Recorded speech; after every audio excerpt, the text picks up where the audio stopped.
नमस्कार मित्रांनो, आज मी जिल्हाधिकारी कार्यालय इथे संजय गांधी जो विभाग आहे इथून सगळं होल्ड वगैरे काढण्याचं काम पठाण सर करतात आणि आपले चौधरी सर करतात. तर पठाण सर, आता तुम्ही होल्ड काढता, तर होल्ड काढल्यानंतर लाभार्थ्यांचं काय काम आहे समोर?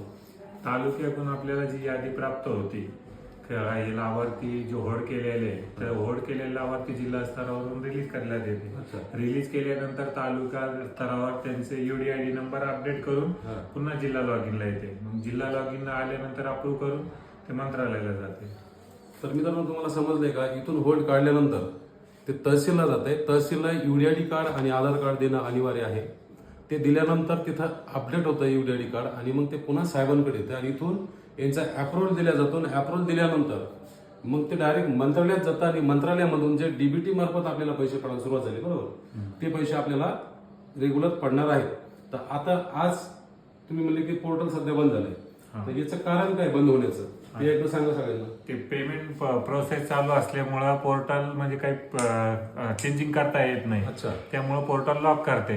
तर जेणेकरून म्हणजे लाभार्थीची अपडेट मधात गुंतू नये पेमेंट. तर मग आता आज पडेल पेमेंट की उद्या पडेल पूर्ण? आज संध्याकाळपासून पडायला सुरुवात होते. उद्या दुपारपर्यंत जवळपास पूर्ण लाभार्थ्याला पैसे जातील. पूर्ण म्हणजे किती? जालना जिल्हा की पूर्ण महाराष्ट्र? ऑल महाराष्ट्र. ऑल महाराष्ट्र. हा. ओके. या सर. तर मित्रांनो,